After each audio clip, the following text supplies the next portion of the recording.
Hello dear, जैसे कि आपको मालूम है कि आप लोग का पॉलिटिकल साइंस का 4 फरवरी को एग्जाम होने जा रही है, जिसको लेकर के बहुत सारे बच्चे परेशान हैं कि सर पॉलिटिकल साइंस के एग्जाम में क्वेश्चन किस टाइप में के पूछे जाते हैं, है ना सर, हम लोग को समझ में नहीं आ रहा है। तो डियर बिल्कुल निश्चिंत हो जाइए, मैं आप लोगों को पॉलिटिकल साइंस के 100 ऐसे क्वेश्चन आपको यानी प्रोवाइड करने जा रहे हैं जो कि गैस क्वेश्चन है और ये बिल्कुल बोर्ड द्वारा चुना गया है। तो बिल्कुल आपको इस क्लास को एंड तक देखनी है, एक एक क्वेश्चन को अच्छे से आप लोग नोट करते चलेंगे, जिसका अगर आंसर नहीं मालूम उसको आप लोग नोट करते चलेंगे, ठीक है। और जो भी बच्चे आप लोग नए आ रहे हैं, सबसे पहले आप लोग चैनल को सब्सक्राइब कर लें एंड साथ साथ में अपने फ्रेंड्स के ग्रुप वगैरह जहां भी है हर जगह आप लोग शेयर कर देंगे। डियर यहाँ आप लोग का 100 क्वेश्चन जो कि गैस क्वेश्चन है ये लिया गया, कलेक्ट किया गया।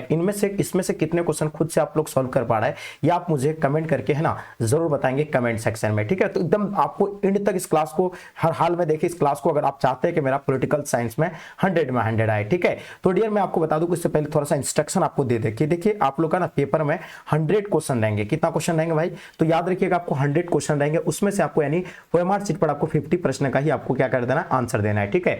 जो कि आप देख पा रहे हैं आपके स्क्रीन पे फर्स्ट क्वेश्चन आ गया, जो क्वेश्चन कहता है कि 1967 तक भारत में किस प्रकार की दलीय व्यवस्था मौजूद था। जो कि आपको पता है कि 1952 से लेकर के यानी मतलब 1952 से लेकर के 1967 तक जो है एकल, है ना, एकल अधिपत्यशाली दलीय व्यवस्था था, यानी किसका, यानी कांग्रेस का प्रभुत्व था, ठीक है। तो याद रखिएगा इसका आंसर यानी ऑप्शन डी बिल्कुल परफेक्ट आंसर है। जितने सारे बच्चे दिए बिल्कुल करेक्ट दिए। क्वेश्चन देखेंगे, भारत राष्ट्रीय कांग्रेस के द्वारा किस प्रकार के समाजवाद को अपनाया गया था। जो भारत राष्ट्रीय कांग्रेस पार्टी के द्वारा किस प्रकार के जो है ना समाजवाद को अपनाया गया था। सब जानते हैं ब्रिटेन के लोकतांत्रिक समाजवाद को अपनाया था। तो ये अगर आपने ब्रिटेन के लोकतांत्रिक आंसर दे रहे हैं तो बिल्कुल आपने सटीक आंसर दिए। क्वेश्चन देखेंगे, भारत के किस राज्य में कम्युनिस्ट पार्टी को सत्ता में आने का सर्वप्रथम अवसर यानी कब मिला था। तो याद रखिए भारत के किस राज्य में कम्युनिस्ट पार्टी को सत्ता में आने का सर्वप्रथम यानी कब अवसर मिला था, ये आप लोग को बतानी है। जल्दी से बताएंगे कौन सा चुनाव के बाद, ठीक है। तो बिल्कुल याद होनी चाहिए आपको। याद रखिएगा 1957 के दूसरे चुनाव के बाद जो है ना किसको मिला था, है ना, कम्युनिस्ट पार्टी को सत्ता में आने का यानी अवसर मिला था, ठीक है। चलिए आगे देखिए, क्वेश्चन कहलाता है कि भारत में प्रथम गैर कांग्रेसी प्रधानमंत्री कौन थे।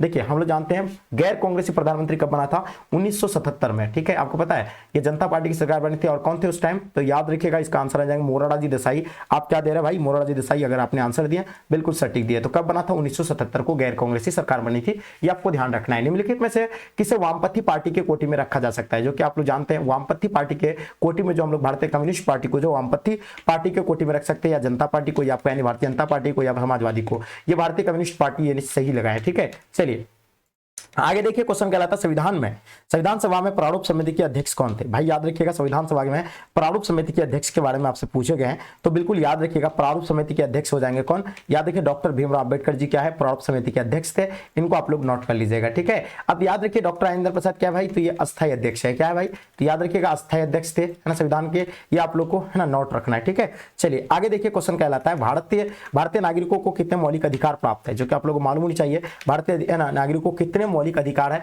तो याद रखिएगा अगर मौलिक अधिकार की बात करेंगे तो हम लोग को कितना मौलिक अधिकार है, 6 मौलिक अधिकार है। कितना मौलिक अधिकार है भाई, तो याद है आप लोगों ना 6 मौलिक अधिकार है। ये आपने क्या दिया है, बिल्कुल सटीक लगा रहे हैं, ठीक है। तो ये आपका आंसर क्या हो जाएंगे, 6 मौलिक अधिकार है। इसको आप लोग नोट कर लीजिएगा, ठीक है। आगे देखिए, क्वेश्चन कहलाता है भारतीय संविधान को पूर्ण रूप से जो है किस दिन अपनाया गया था। जो कि आपको पता होनी चाहिए भारतीय संविधान को पूर्ण रूप से जो है ना कब अपनाया गया था। तो याद रखिएगा 26 जनवरी को जो है ना, 26 जनवरी को 1950 को यानी लागू कर दिया गया था, है ना। ये आपने क्या दिया, एकदम सटीक आंसर लगा रहे, ठीक है। तो यानी भारतीय संविधान को पूर्ण रूप से कब अपनाया गया था, 26 जनवरी 1950 को यानी अपनाया गया था। इसको बनाने में 2 वर्ष 11 माह 18 दिन लगा था, ठीक है। तो आपने क्या दिया भाई, बिल्कुल करेक्ट लगाए। क्वेश्चन देखिए, संविधान के किस भाग को जर्मनी से लिया गया है। जर्मनी से जो है ना लिया जो गया है वो कौन सा भाग को लिया गया है, ये आपको बताना। राष्ट्रपति के संकटकालीन अधिकार से जो लिया गया है, राष्ट्रपति के संकटकालीन अधिकार को, ठीक है। आगे देखिए, क्वेश्चन कहलाता है संविधान के किस भाग में मौलिक अधिकार का वर्णन है। तो हम लोग जानते हैं संविधान के किस भाग में मौलिक अधिकार का वर्णन है, तो तृतीय भाग में। ये आप लोग नोट कर लेंगे, है ना। अब देखिए हम लोग बात करेंगे मौलिक अधिकार हम लोग को कितना है ना। मौलिक कर्तव्य तो 11 है, मौलिक अधिकार कितनी है, 6 मौलिक, है ना, अधिकार है। ये आप लोग को नोट करनी है। भारत में एकल नागरिकता का विचार किस देश से लिया गया। जो कि एकल नागरिकता की बात हो रही है, तो ये आपको याद रखना है।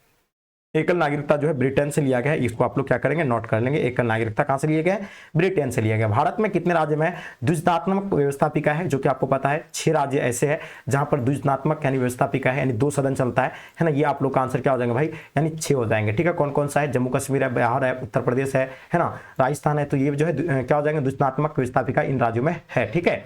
अब बात करेंगे क्वेश्चन गलत निम्नलिखित में से किस राजनीतिक है ना पार्टी का उदय इंडियन है ना अगेंस्ट का कॉर्पोरेशन आंदोलन से हुआ था? तो याद रखिएगा आप, यानी आप मतलब आम आदमी पार्टी की बात हो रही है, तो इसको याद रखिएगा, इसका आंसर आपका क्या हो जाएंगे, आम आदमी पार्टी आपने सही लगाए। ठीक है, आगे देखिए क्वेश्चन क्या कहलाता है, ध्यान दीजिएगा कि भारत में पहली महिला राज्यपाल कौन थी, है ना, बात किसकी, भारत में पहली महिला राज्यपाल यानी कौन थी, इनके बारे में आपको बताना है। ठीक है, तो याद रखिएगा इसका आंसर हो जाएंगे सराजू नायडू, आपने क्या दिए, बिल्कुल करेक्ट लगाए, यानी सराजू नायडू यानी भारत में पहली महिला राज्यपाल थी, आपने सही दिए, है ना।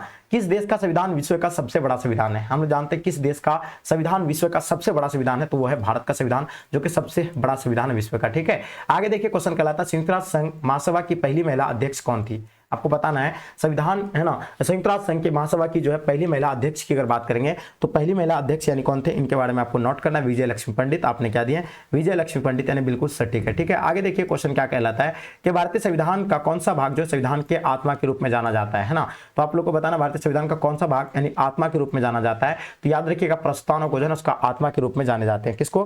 प्रस्तावना को, अगर आपने प्रस्तावना लगाए तो बिल्कुल सही है। ठीक है, आगे देखिए क्वेश्चन कहलाता है किस प्रधानमंत्री ने मंडल आयोग की सिफारिश को लागू किया गया था? सबको पता है कि किस प्रधानमंत्री ने मंडल आयोग की सिफारिश को लागू किए थे, तो याद रखिएगा वीपी सिंह ने जो है ना क्या, यानी किस प्रधानमंत्री ने मंडल आयोग की सिफारिश को लागू किया था, वीपी सिंह के द्वारा लागू किया गया था, इसका आंसर सही है। अब देखिए क्वेश्चन कहता है कि 103वां संवैधानिक संशोधन जो प्रदान करता है वो किसको क्या प्रदान करते हैं? आपको पता है 103वां संवैधानिक जो संशोधन प्रदान करते हैं वो क्या प्रदान करते हैं, ये आप लोग बताइए, है ना, क्या हो जाएंगे, इसका आंसर फास्ट लगाइएगा। ठीक है, तो देखिए आप लोग जितने सारे बच्चे बता रहे कि सर यानी क्या हो जाएंगे, आर्थिक, है ना, आर्थिक रूप से कमजोर वर्गों का, है ना, आरक्षण, ये आप लोग का आंसर क्या हो जाएंगे भाई, यानी बिल्कुल आर्थिक रूप से कमजोर वर्गों का आरक्षण, ये है बिल्कुल 103वां संवैधानिक संशोधन पर जो है यही प्रदान किया गया। आगे देखिए क्वेश्चन क्या कहलाता है कि विकास के साथ न्याय किस पंचवर्षीय योजना का मुख्य उद्देश्य था? आपको पता है विकास के साथ साथ, है ना, न्याय किस पंचवर्षीय योजना का मुख्य उद्देश्य था, तो ये कौन सा पंचवर्षीय योजना के अंतर्गत ये था? तो याद रखिएगा वो हो जाएगा 5वां पंचवर्षीय योजना, जो कि 5वां पंचवर्षीय योजना कब हुआ है, 1974 से लेकर के आपको पता होना चाहिए 1979 से जो है ये जो है 5वीं पंचवर्षीय योजना आपको याद रखना। पहला पंचवर्षीय योजना आपको पता है कब, 1951 से लेकर के 56 तक। ठीक है, और ये योजना जो होता है 5 साल के बाद होता है। ठीक है, स्वतंत्र भारत के प्रथम प्रधानमंत्री के बारे में पूछे गए, जो उप प्रधानमंत्री थे अपना स्वतंत्र भारत के प्रथम अगर पूछे जाएंगे तो वो कौन हो जाएगा, सरदार वल्लभ भाई पटेल। भाई आपने क्या दिया, सरदार वल्लभ भाई पटेल, बिल्कुल सटीक लगा रहे। ठीक है, आगे देखिए क्वेश्चन क्या कहलाता है, कौन सा संविधान संशोधन नगरीय स्थानीय स्वशासन से जुड़ा हुआ है? तो याद रखिएगा 73वां संविधान संशोधन, ये आपका क्या हो जाएंगे, 73वां संविधान संशोधन, ये आपने क्या दिया, बिल्कुल सटीक लगाया। और ये कब हुआ था ये संशोधन, 1993 यानी 92 से 93 के बीच, ये आपको ध्यान रखनी है। ठीक है, तो ये आप लोग नोट करते हुए चलेंगे। आगे देखिए क्वेश्चन क्या कहलाता है, भारत में पहली नगर, है ना, बात किसकी हो रही है, भारत में पहली नगर निगम जो स्थापित किया गया था वो कहां पे, तो याद रखिए मद्रास, है ना, मद्रास में किया गया था। और पता है मद्रास वर्तमान में भी चल रही है। ठीक है, तो पहला जो है स्थापित किया गया था मद्रास में। ठीक है, चलिए, तो ये आप लोग क्या दे रहे हो, कब दिया था, 1688 को, है ना, एक चीजें नोट करनी है। राज्यसभा का सभापति जो होता है कौन होता है, राज्यसभा का जो सभापति होते हैं तो वो कौन होते हैं, तो राष्ट्रपति होते हैं, उपराष्ट्रपति होते हैं, है ना, याद रखिएगा कौन हो जाएंगे, उपराष्ट्रपति क्या होते हैं, राज्यसभा के सभापति होते हैं। आगे देखिए निम्न में से कौन संसद को संबोधित करने का अधिकार प्रस्तुत प्राप्त है? तो किसको जो है ना संसद को, है ना, संसद को जो है ना संबोधित करने का अधिकार जो होता है वो किनको होता है? तो याद रखिएगा अटॉर्नी जनरल को, यानी होता है, आपने क्या दिया, अटॉर्नी जनरल, आपने सटीक लगाए। क्वेश्चन देखिएगा अनुच्छेद 371 किस राज्य से संबंधित है? जो कि आपको पता है ना, 371 की बात हो रही है, पहले से पहले आपको 370 के बारे में पूछे जाते हैं, तो याद रखिएगा जम्मू एंड कश्मीर हो जाएंगे, जम्मू एंड, है ना, कश्मीर हो जाएंगे, ये तो आपको पता ही है। अब आप लोग से क्या पूछे गए, तो याद रखिएगा ये नागालैंड से 371 का अगर संबंध पूछे जाएंगे तो ये नागालैंड से हो जाएंगे, और जम्मू कश्मीर का 370, ये आपको ध्यान रखनी है। आगे देखिए क्वेश्चन कहलाता है किसकी सलाह पर जो है किस राज्य को विधान परिषद को समाप्त किया जा सकता है? तो किसकी सलाह पर जो है ना विधान परिषद को समाप्त किया जा सकता है? तो याद रखिएगा विधानसभा, है ना, तो ये आपको ध्यान रखना है, ये क्या हो जाएंगे आपका विधानसभा, आपने सटीक दिए। ठीक है, तो याद रखिएगा इसका आंसर क्या हो जाएंगे भाई, विधानसभा, यानी बिल्कुल सटीक है, इसका आंसर करेक्ट हो जाएंगे विधानसभा। आगे देखिए धन विधेयक प्रस्तुत किया जा सकता है, केवल देखिए धन विधेयक जो प्रस्तुत किया जा सकता है केवल किसमें किया जा सकता है, राज्यसभा में, लोकसभा में, या ए और बी दोनों, या इनमें से कोई नहीं। तो 28 नंबर क्वेश्चन का आपको आंसर लगाना, ये आपको जो है बिल्कुल मालूम होनी चाहिए, लोकसभा में इसको प्रस्तुत किया जा सकता है, आपने क्या दिए, लोकसभा, बिल्कुल सही दिया। किस संस्था के पास जो संविधान की व्याख्या करने का अधिकार है? तो किस संस्था के पास जो है ना संविधान की व्याख्या करने का अधिकार है, ये आप लोग बताइए क्या हो जाएंगे। ठीक है, तो देखिए अगर बात करेंगे सर्वोच्च न्यायालय, ये आपने क्या दिया भाई, सर्वोच्च न्यायालय, बिल्कुल सही दिए हैं। आगे देखिए क्वेश्चन क्या कहलाता है, ध्यान दीजिएगा, पंचायती राज जो शामिल है ये किसमें है ना, आपको पता है पंचायती राज शामिल किसमें, केंद्र सूची में, राज्य सूची में, या समर्थित सूची में, या इनमें से कोई नहीं। तो पंचायती राज जो शामिल है वो किसमें हो जाएगा, राज्य सूची में शामिल हो जाएंगे। किसमें आ जाएंगे, राज्य सूची में शामिल हो जाएंगे, ये चीजें आपको नोट करनी है। राज्यसभा धन विधेयक को कितने दिन तक रोक सकती है, जो कि हम लोग जानते हैं, है ना, राज्यसभा धन विधेयक को कितने दिन तक रोक सकती है, 14 दिनों तक इसको रोक सकते हैं, ये बिल्कुल आप लोग नोट कर लीजिएगा, 14 दिनों तक। ठीक है, आगे देखिए क्वेश्चन क्या कहलाता है, निम्न से कौन सी समिति राज्य नीति के क्या हो जाएगा अपराधीकरण के अध्ययन के लिए जो गठित की गई है। तो आपको बताना है कौन सा समिति होगा जो कि आपको बतानी है। ठीक है, तो याद रखिएगा वोरा समिति आपने क्या दिया, आंसर क्या वोरा समिति है ना, बिल्कुल सही दिया। आगे देखिए क्वेश्चन कहलाता है चुनाव के लिए जो आदर्श है ना, आदर्श आचार संहिता जो है कौन जारी कर सकता है। तो चुनाव के लिए जारी जो करते हैं कौन करते हैं, तो याद रखिएगा चुनाव आयोग करते हैं। और इसका स्थापना कब हुआ था भाई, 1950 को चुनाव आयोग का स्थापना हुआ था, ये आप लोग नोट कर लिया। ठीक है, आगे देखिए क्वेश्चन कहलाता है जो शून्य काल जो संबंधित है ना, ये शून्य काल के बारे में आपसे पूछे गए, तो शून्य काल जो संबंधित है वो किससे हो जाएंगे, संसद से हो जाएंगे। किससे हो जाएंगे, संसद से, आपने सही दिए। आगे देखिए राष्ट्रीय जो मानवाधिकार आयोग की स्थापना कब हुई थी, हम लोग जानते हैं किसके बारे में बात कर रहे हैं, राष्ट्रीय है ना मानवाधिकार की बात कर रहे हैं। तो याद रखिएगा राष्ट्रीय मानवाधिकार के आयोग की अगर बात करेंगे तो ये जो है ना इसका स्थापना कब हुआ था, 1990। या पता है आपको 10 दिसंबर को राष्ट्रीय मानवाधिकार दिवस मनाते हैं, तो आप लोग बताना इसका स्थापना कब हुआ था ना, 35 का आप लोग का बिल्कुल करेक्ट होनी चाहिए। ठीक है, चलिए तो देखिए आपका आंसर क्या हो जाएंगे है ना, 1993 को, 10 दिसंबर 1993 को जो है ना राष्ट्रीय मानवाधिकार आयोग की स्थापना हुआ था। आगे देखिए क्वेश्चन कहलाता है पंचायती राज व्यवस्था का सबसे महत्वपूर्ण स्तर कौन सा होता है, जो कि पंचायती राज संस्था का सबसे महत्वपूर्ण जो स्तर की बात की जाए तो याद रखिएगा सबसे महत्वपूर्ण स्तर क्या हो जाएंगे है ना, जल्दी से बताएंगे। ठीक है, चलिए तो बिल्कुल सही है, याद रखिएगा ये हो जाएंगे क्या, पंचायती समिति हो जाएंगे है ना, ये क्या हो जाएंगे 36 का आपको बताना है। ठीक है, चलिए बिल्कुल है ना, ये पंचायती राज व्यवस्था का सबसे महत्वपूर्ण स्तर है ना। तो देखिए ग्राम पंचायत है ना और पंचायत समिति, इसको भी आप दे सकते हैं, ये सभी आपका जो है ना करेक्ट हो सकता है। ठीक है, अगर आप ग्राम पंचायत भी दे रहे तो कोई दिक्कत नहीं, अगर नहीं रहेंगे तो ऑप्शन में है ना, निम्नलिखित में से किस राज्य में पंचायती राज संस्था नहीं है, आपको बताना है इसमें से कौन सा राज्य में जो है पंचायती राज संस्था नहीं है, आपको ये बतानी है। ठीक है, चलिए तो याद रखिएगा कौन सा राज्य में नहीं है, जबकि है ना अभी तो सब में हो गया, लेकिन ये मिजोरम आपको आंसर देना है। ठीक है, चलिए आगे देखिए क्वेश्चन कहलाता है भारत में अंतिम रेल बजट जो कब प्रस्तुत किया गया था। तो आपको पता है अंतिम रेल जो बजट जो प्रस्तुत किया गया था 2016 में प्रस्तुत किए गए थे। कब प्रस्तुत किए गए थे, 2016 में, इसको याद रखना है। अंतर्राष्ट्रीय मानवाधिकार दिवस जो कि मैंने बताया ना 10 दिसंबर 1993 को जो है ना ये मानवाधिकार है ना यह स्थापना हुआ था। तो याद रखिएगा है ना कब, 1993 को, ये आप लोग को नोट करनी है। तो याद रखिएगा मानवाधिकार दिवस कब मनाते हैं, 10 दिसंबर को मनाते हैं, ये आपने क्या दिया, ये बिल्कुल करेक्ट है। 8 मार्च को हम लोग जानते हैं ना महिला दिवस मनाते हैं, कौन सा दिवस, महिला दिवस मनाते हैं 8 मार्च को। 1 मई को क्या मनाया जाता है, मजदूर दिवस मनाते हैं ना, मजदूर दिवस 1 मई को मनाते हैं। 5 जून को है ना पर्यावरण है ना, पर्यावरण दिवस मनाते हैं 1 है ना 5 जून को। आगे देखिए क्वेश्चन कहलाता है भारत में चुनाव आयोग का गठन कब हुआ था, पता है आपको, भारतीय है ना, भारत में चुनाव आयोग का गठन की अगर बात करेंगे तो 1950 में चुनाव आयोग का गठन किया गया था, इसको आप लोग को नोट करने, कब, 1950 में। आगे देखिए क्वेश्चन कहलाता है सुरक्षा परिषद में अस्थायी सदस्य का कार्यकाल कितना होता है, जबकि सुरक्षा परिषद में कुल सदस्य की संख्या की अगर बात करें तो 15 सदस्य होते हैं, उसमें से जो होता है ना 5 जो होता है अस्थायी होते हैं। क्या होता है भाई, ये 5 जो होते हैं अस्थायी होते हैं और 10 जो होता है क्या होता है, अस्थायी होते हैं। आप इसका कार्यकाल के बारे में पूछे गए तो याद रखिएगा 2 वर्ष जो इसका कार्यकाल होते हैं। आपको पता है कितना सुरक्षा परिषद में कुल सदस्य 15 होते हैं, 5 अस्थायी होते हैं और 10 अस्थायी होते हैं, है ना। अब देखिएगा निम्न से कौन संयुक्त राष्ट्र संघ के ना एजेंसी नहीं है, अब इनमें से कौन सा एजेंसी संयुक्त राष्ट्र संघ की नहीं है, ये आप लोग को बतानी है। तो याद रखिएगा वो आंसर क्या हो जाएंगे, WTO जो है इसका एजेंसी नहीं, वर्ल्ड ट्रेड ऑर्गेनाइजेशन। ठीक है, चलिए आगे देखिए है ना WTO है ना। आगे देखिए क्वेश्चन क्या कहलाता है, ध्यान दीजिएगा संयुक्त राष्ट्र महासभा की बैठक किस वर्ष में कितनी बार होती है। तो पता है संयुक्त राष्ट्र संघ के जो है ना महासभा की जो बैठक जो 1 वर्ष में 1 बार होता है ना, क्या हो जाएंगे 1 वर्ष में 1 ही बार होते हैं, ये आप लोग को है ना नोट करनी। आगे देखिए कहलाता है किस राज्य में विधान परिषद नहीं है, आपको बताना है इसमें से किस राज्य में विधान परिषद नहीं है ना। तो आप लोग से विधान परिषद के बारे में पूछे हैं तो याद रखिएगा राजस्थान में विधान परिषद नहीं है। और पता है एक चीज आपको बताना चाहिए, विधान परिषद का कार्यकाल कितना वर्ष का होता है, 6 वर्ष का। इसका जो है आयु की अगर बात करेंगे तो वो कितना वर्ष के होते हैं, आयु की अगर बात करेंगे तो बिल्कुल आयु आप लोग को परफेक्ट पता है, आयु उसके लिए 30 वर्ष होनी चाहिए। पहला गुटनिरपेक्ष सम्मेलन कहाँ हुआ था, जो कि हम लोग जानते हैं पहला गुटनिरपेक्ष सम्मेलन बेलग्रेड में हुआ था, जो कि कब 1961 में। ठीक है, चलिए आगे देखिए क्वेश्चन क्या कहलाता है, ध्यान दीजिएगा भारत की जो संसद में जो शामिल है ना वो क्या शामिल है। तो आपको पता है भारत की संसद में क्या शामिल है, लोकसभा, राज्यसभा और राष्ट्रपति शामिल है, ये भारत की संसद में शामिल है। ठीक है, किस संविधान संशोधन के द्वारा संविधान में मौलिक कर्तव्य को जोड़ा गया है। तो याद रखिएगा 42वां संविधान संशोधन, पता है आपको कब, 1976 को 42वां संविधान संशोधन हुआ था। इसके तहत जो है यानी मौलिक कर्तव्य को जोड़े गए हैं ना। चलिए आगे देखिए क्वेश्चन कहलाता है लद्दाख केंद्र शासित प्रदेश कब बना था।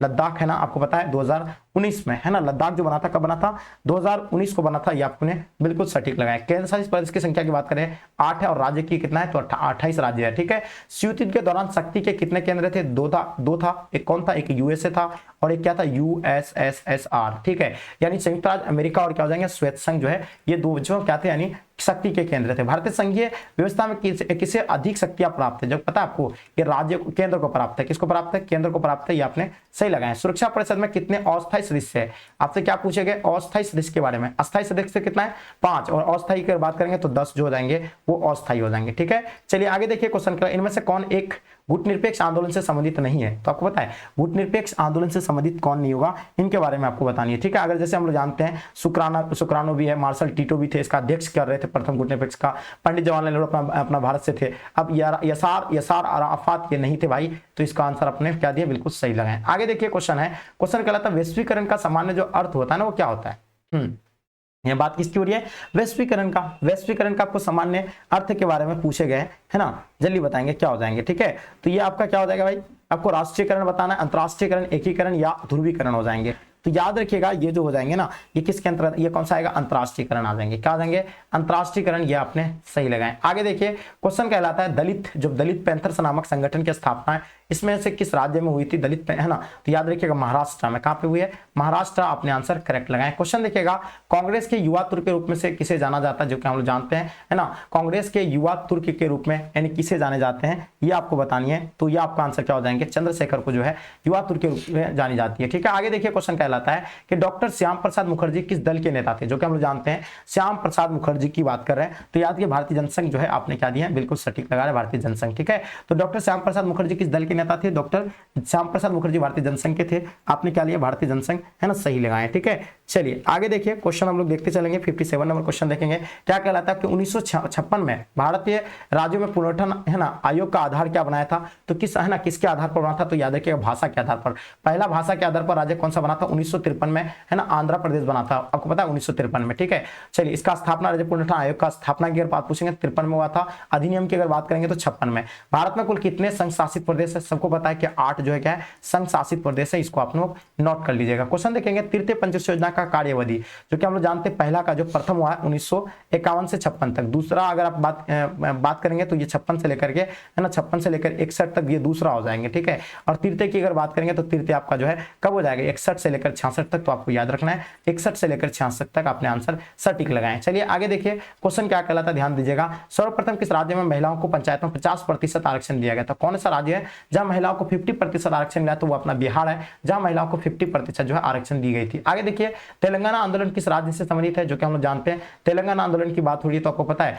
तेलंगाना जो आंदोलन है ये किस राज्य से, तो याद रखिएगा तेलंगाना आंदोलन की अगर बात करेंगे तो आंध्र प्रदेश से अलग हुआ था, कब 2014 में अलग हुआ था है ना, तेलंगाना अलग हुआ था। ठीक है, किससे अलग हुआ था, तो आंध्र प्रदेश से अलग हुआ था। ठीक है, आगे देखिए क्वेश्चन कहलाता है अंतरराष्ट्रीय न्यायालय में कितने न्यायाधीश होते हैं, जो कि आपको पता है अंतरराष्ट्रीय न्यायालय में कितने न्यायाधीश होते हैं ये आपको बतानी है, तो याद रखिएगा इसका आंसर क्या हो जाएगा 15 न्यायाधीश होते हैं, ये आपने सही दिए। आगे देखिए क्वेश्चन कहता है दूसरी दुनिया से आशा किन देशों के साथ है ना, दूसरी दुनिया की अगर बात करेंगे तो किन देशों के साथ इसका आशा है, तो याद रखिएगा वो कम्युनिस्ट है ना, ये आपने बिल्कुल सही दिया कम्युनिस्ट देशों से। ठीक है, चलिए आगे हम लोग देखेंगे क्वेश्चन कहलाता है संविधान में किस भाषा को राजभाषा का दर्जा दिया गया था, तो याद रखिएगा हिंदी को है ना, किसको मिला है, तो हिंदी को राजभाषा का दर्जा मिला है। बहुत सारे बच्चे ये सोच रहे हैं कि सर हिंदी को तो राष्ट्रभाषा कहते हैं, राष्ट्रभाषा कोई नहीं है। ठीक है, इसको जो है राजभाषा का दर्जा मिला था, ये आपको ध्यान रखना है। नवनिर्माण आंदोलन का नेतृत्व यानी किसने किया था, नवनिर्माण की बात हो रही है, तो याद रखिएगा नवनिर्माण की अगर बात करेंगे तो याद होगा इसका आंसर आपका जयप्रकाश नारायण जी हो जाएंगे। आगे देखिए क्वेश्चन कहलाता है संयुक्त राष्ट्र संघ का व्यापार एवं विकास सम्मेलन जो अंकटाड की स्थापना यानी कब हुई है,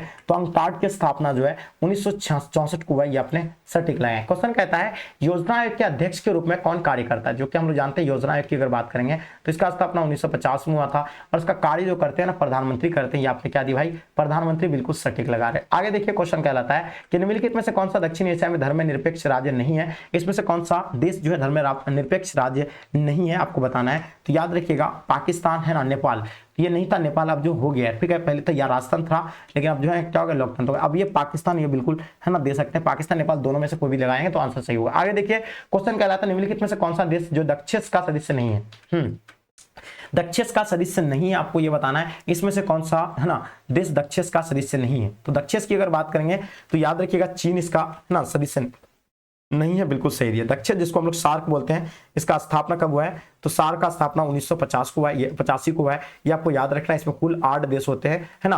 और ये चीन इस पे नहीं है। इसका सदस्य सीमांत गांधी के नाम से कौन जाने जाते हैं, जो कि आपको पता होना चाहिए। सीमांत गांधी के नाम से खान अब्दुल गफ्फार खान को जाने जाते हैं, ठीक है। आगे देखिए, कहता है कि केंद्र में जनता पार्टी की जो है ना वर्ष यानी किस वर्ष सत्ता में आई थी। जनता पार्टी की जो सरकार बना था केंद्र में, तो कब आए थे? तो 1977 को। ये आपने क्या लगाया? 1977, है ना, बिल्कुल करेक्ट है। आगे देखिए, क्वेश्चन कहलाता है भारत के, है ना, भारत देश के विभाजन में कौन सा प्रांत जो है प्रभावित हुआ था? तो है ना, इससे जो विभाजित जो प्रभावित जो हुआ था पंजाब और बंगाल जो है ना सबसे अधिक यानी प्रभावित हुए थे, ठीक है। आगे देखिए, क्वेश्चन कहलाता है किसने कहा भारतीय विविधता में एकता का देश है? यानी अपना भारत में अलग अलग धर्म के लोग हैं, अलग अलग जाति के लोग हैं, अलग अलग भाषाओं के बोलने वाले लोग हैं, फिर भी यहाँ क्या है? भाईचारा और एकता है। ये कौन कहा था? अपना भारत के first prime minister Pandit Jawaharlal Nehru ji ये कहते हैं, ठीक है। आगे देखिए, सबसे पहले किस राज्य में राष्ट्रपति शासन लागू किया गया था? जो कि पंजाब में 1952 में, है ना, लागू हुआ था, ठीक है।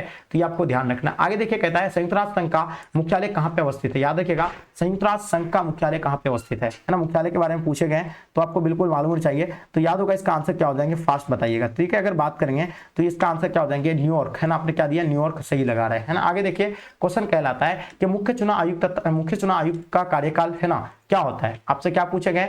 मुख्य चुनाव आयुक्त का कार्यकाल के बारे में पूछे गए 76 का। तो याद रखिएगा, वो आपका 6 वर्ष 65 वर्ष के आयु तक, है ना, आयु तक जो भी, है ना, पहले हो, ये आपने सही लगाया। आगे देखिए, कांग्रेस का विभाजन किस वर्ष हुआ था? तो यहाँ से कांग्रेस पार्टी का विभाजन की बात हो रही है, तो 1969 में कांग्रेस पार्टी का विभाजन हुआ है, ये आपने सही लगाया। भारत में दल बदल विरोधी सम्मिलित कानून, है ना, कब बना था? दल बदल विरोधी कानून जो बना था 1985 में ये बने थे, ये आपको नोट करनी है, ठीक है। चलिए, बहुत बढ़िया। आगे देखिए, क्वेश्चन कहलाता है कि अनुसूचित जाति, यह बात किसकी हो रही है? अनुसूचित जाति संघ की स्थापना किसने किया था? हम लोग जानते हैं अनुसूचित जाति संघ की बात हो रही है, तो याद रखिएगा इसका आंसर भीमराव अंबेडकर जी जो है ना, बी आर अम्बेडकर जी जो क्या है, अनुसूचित जाति संघ की, है ना, स्थापना किया था। आगे देखिए, मुक्त व्यापार का मतलब समझ रहे हैं? मुक्त व्यापार का मतलब क्या होता है? तो याद रखिए, कर मुक्त लेन देन होना, है ना। उसके बाद बात करेंगे तो याद रखिए क्या हो जाएंगे आपका? इच्छानुसार व्यापार एंड सरकारी प्रतिबंधों से मुक्ति, यानी उपयुक्त में से सभी। इसका आंसर क्या है भाई? इसका आंसर आपका उपयुक्त में से सभी करेक्ट है, ठीक है। भारत को परमाणु शक्ति संपन्न देश के श्रेणी में कब शामिल किया गया था? आपको पता है भारत को परमाणु शक्ति संपन्न देश के श्रेणी में कब शामिल किया गया था?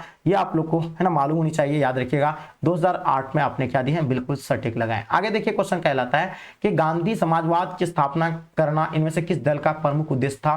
तो याद रखिएगा, क्वेश्चन कहता है गांधीवादी समाज की स्थापना करना इनमें से किस दल का प्रमुख उद्देश्य था? तो ये बताइए, इसका आंसर क्या हो जाएंगे, ठीक है। तो बिल्कुल सटीक आपको पता होना चाहिए। एटीट्यूड की अगर बात करें तो याद होगा क्या हो जाएंगे, यानी आपका हो जाएंगे जनता पार्टी। याद रखिए क्या हो जाएंगे? इसका जनता पार्टी आपने सटीक लगाए, है ना। तो देखिए, हम लोग बात किसकी करें? गांधीवादी समाज की स्थापना करना इसमें से किस दल की प्रमुख उद्देश्य था? तो जनता पार्टी का। आगे देखिए, क्वेश्चन कहलाता है कि 1977 में भारतीय जनसंघ का विलय किस पार्टी में हुआ था? अब बता आपको, है ना, 1977 में भारतीय जनसंघ का विलय किस पार्टी में हुआ था? तो याद रखिएगा, ये पार्टी की अगर बात करेंगे तो जनता पार्टी आपने क्या दिए? बिल्कुल करेक्ट लगाए। आगे देखिए, क्वेश्चन कहलाता है संविधान के अनुसार पिछड़े वर्ग की पहचान का मुख्य आधार निम्न में से क्या है? तो देखिए, संविधान के अनुसार पिछड़े वर्ग की पहचान मुख्य आधार निम्न में से क्या है? तो 84 का आप लोग का क्या हो जाएंगे? तो याद रखिएगा, जाति आपने क्या दिया? बिल्कुल करेक्ट लगाए, ठीक है। तो ये आप लोग का आंसर क्या हो जाएंगे? जाति आपने सही दिए। आगे देखिए, उल्फा एक आतंकवादी संगठन है, पता है आपको? उल्फा एक आतंकवादी संगठन है जो कि हम लोग जानते हैं, ये श्रीलंका का है, पाकिस्तान का, भारत का या रूस का हो जाएंगे। तो उल्फा एक जो आतंकवादी संगठन है किसका? पाकिस्तान का। ये आप लोग को नोट करनी है, ठीक है। और श्रीलंका, है ना, श्रीलंका का क्या है भाई? तो लिट्टी है, ये आपको ध्यान रखना। किससे, कौन सी है? लिट्टी जो है श्रीलंका का है। आगे देखिए, क्वेश्चन कहलाता है भारत में हरित क्रांति का जनक कौन था? तो याद रखिएगा, भारत में हरित क्रांति का जनक एम.एस. स्वामीनाथन को कहा जाता है। ये आप लोग, है ना, नोट कर लीजिएगा। आगे देखिए, क्वेश्चन कहलाता है भारत को एक, है ना, धर्मनिरपेक्ष राज्य घोषित किया गया था। आपको बताना चाहिए, भारत को एक धर्मनिरपेक्ष राज्य घोषित किया गया था। तो आपको पता है ये घोषित जो किए गए थे कब? तो याद रखिएगा, इसका आंसर हो जाएंगे, है ना, 1976 में 42वां संविधान संशोधन द्वारा, ठीक है। तो आपने क्या दिया? सटीक लगाए, ठीक है। चलिए आगे देखिए, क्वेश्चन क्या कहलाता है कि भारतीय किसान यूनियन, है ना, ध्यान दीजिएगा, भारतीय किसान यूनियन की स्थापना किस राज्य में हुई थी? ये आप लोग को ध्यान रखना है, ठीक है। तो अगर बात करेंगे तो ये हो जाएंगे पंजाब। आपने क्या दिया? पंजाब, बिल्कुल सटीक लगाए। क्वेश्चन देखिएगा, तारी विरोधी आंदोलन, ना बात किसकी कर रहे हैं? तारी विरोधी आंदोलन भारत के किस राज्य में, है ना, राज्य का आंदोलन था ये तारी विरोधी? तो याद रखिएगा, आंध्र प्रदेश से शुरू हुआ था, है ना। ये तारी विरोधी आंदोलन कहाँ शुरू हुआ था? आंध्र प्रदेश से शुरू हुआ था। यहाँ के महिलाएं, बुजुर्ग, है ना, महिलाएं जो है ना, अपने सब इसको जो अगेंस्ट के जो है ना, तारी विरोधी के, मतलब तारी के अगेंस्ट में जो है आंदोलन खड़ा कर दिया था, है ना, क्योंकि वहाँ के जो महिलाओं पर जो अत्याचार कर रहे थे, जो पति होते थे, हस्बैंड, है ना, ताड़ी वगैरह पी करके आकर के पिटाई करना, है ना, बहुत तरह की अभद्र गाली वगैरह, बहुत सारा ये हो रहे थे, तो काफी परेशान हो गए थे वहाँ के महिलाएं। तो उन लोग जो है ना क्या इसका विरोध किया और, है ना, तो इसका आंसर क्या हो जाएगा भाई आपका आंध्र प्रदेश हो जाएंगे। आगे देखिए क्वेश्चन कहलाता है कि 1951 में कांग्रेस से अलग होकर आचार्य कृपलानी ने किस पार्टी की स्थापना की थी। तो पता है आपको किस पार्टी की स्थापना की थी, तो याद रखिए प्रजा सोशलिस्ट पार्टी की स्थापना की थी। किस पार्टी का, प्रजा सोशलिस्ट पार्टी, ये सही लगाएं। आगे देखिए निम्नलिखित में से कौन सा एक संवैधानिक संस्था नहीं है, जो कि हम लोग जानते हैं नीति आयोग एक संवैधानिक संस्था नहीं है, जो कि ये 2015 में लागू किया गया था। इससे पहले कौन सा आयोग था, योजना आयोग है ना। कौन सा आयोग था, योजना आयोग। इसका स्थापना 1950 को हुआ था, लेकिन इसको 2014 में भंग करके एक नया आयोग बनाया गया जिसका नाम क्या था, नीति आयोग। ठीक है, ये भी क्या है, गैर संवैधानिक संस्था होता है और वो एक क्या, उसका अध्यक्ष जो होते हैं प्रधानमंत्री होते हैं। भारतीय विदेश नीति के प्रमुख लक्ष्यों के संबंध में इनमें से कौन सही है ना। किसकी बात करें, भारतीय विदेश नीति के प्रमुख लक्ष्यों के संबंध में कौन सा कथन जो आपको है ना गलत बताना। तो याद रखिएगा इसका आंसर नस्लीय भेदभाव की समाप्ति का प्रयास, ये बात सत्य है। मानवाधिकार की रक्षा करने का प्रयास, ये भी सत्य है। उपनिवेशवाद का विरोध, यानी इसका आंसर आपका क्या हो जाएगा, उपयुक्त में से सभी है ना करेक्ट आंसर है। क्वेश्चन देखिएगा, भारतीय विदेश नीति के निर्माता के रूप में किसे जाना जाता है। भारतीय विदेश नीति के निर्माता के रूप में अगर आप लोग को जानना है तो याद रखिएगा कौन हो जाएंगे, पंडित जवाहरलाल नेहरू जी, आपने करेक्ट लगाए। ठीक है, आगे देखिए क्वेश्चन कहलाता है कि जस्टिस पार्टी है ना, जस्टिस पार्टी किस राज्य की है ना, किस राज्य से संबंधित पार्टी है।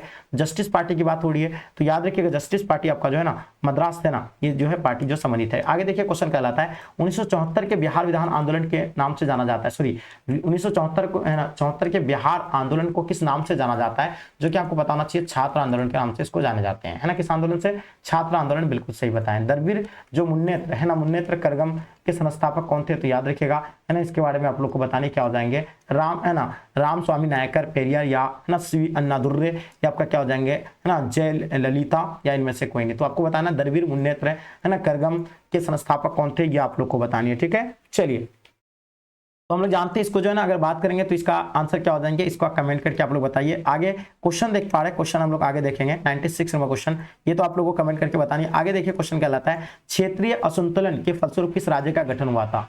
क्षेत्रीय असंतुलन के जो है ना तुम्हें कौन सा राज्य का गठन हुआ था, याद रखिएगा जो नागालैंड का हुआ था। किसका, नागालैंड का, आपने सही लगाया। क्वेश्चन देखिए नर्मदा घाटी जो परियोजना से प्रवाहित होने वाले राज्य कौन से हैं। देखिए आपको किसके बारे में बताना है, नर्मदा घाटी परियोजना से प्रवाहित होने वाली राज्य के बारे में आपको बताना है कौन सा राज्य, कौन कौन सा राज्य जो इससे प्रवाहित है। ठीक है, तो याद करिएगा मध्य प्रदेश है ना, गुजरात, महाराष्ट्र, ये जो है ना राज्य क्या है, यानी इससे प्रवाहित हुआ है। ठीक है, आगे देखिए क्वेश्चन कहलाता है भारत में नई आर्थिक नीति कब लागू हुई है। तो आपको पता है भारत में नई आर्थिक नीति की अगर बात करेंगे तो 1991 में, ये आपने सटीक लगाया। तो भारत में नई आर्थिक नीति की जो लागू किए गए थे 1991, ये आपने सही लगाया। ठीक है, आगे देखिए क्या कहलाता है क्वेश्चन, लास्ट और अंतिम क्वेश्चन है जो कि आपके स्क्रीन पे, मंडल आयोग है ना, बात किसकी करें, मंडल आयोग के अध्यक्ष कौन थे। तो आपको पता है मंडल आयोग के अध्यक्ष के बारे में पूछे गए तो ये वीपी मंडल हो जाएंगे। कौन हो जाएंगे भाई, वीपी मंडल आपने लगाए, करेक्ट है। देखिए तो यहाँ आप लोग को है ना हमारे द्वारा कितना 100 है ना 100 क्वेश्चन को यानी प्रोवाइड किए गए। अब बताइए इनमें से खुद से कितने क्वेश्चन को आप लोग यानी सॉल्व कर पाए, या आप मुझे कमेंट करके बताइए। ठीक है, तो आई होप, मुझे उम्मीद है कि ये क्लास आप लोग को पसंद आएंगे एंड साथ साथ में अपने दोस्तों के साथ एक बार जबरदस्त तरीके से आप लोग शेयर कर देंगे, ताकि इससे आपके दोस्तों को भी हेल्प हो पाएंगे। और जो बच्चे नए आ रहे हैं चैनल को आप लोग सब्सक्राइब कर ले। ठीक है, मिलते हैं फिर अगले वीडियो में, जब तक के लिए जय हिंद, जय भारत।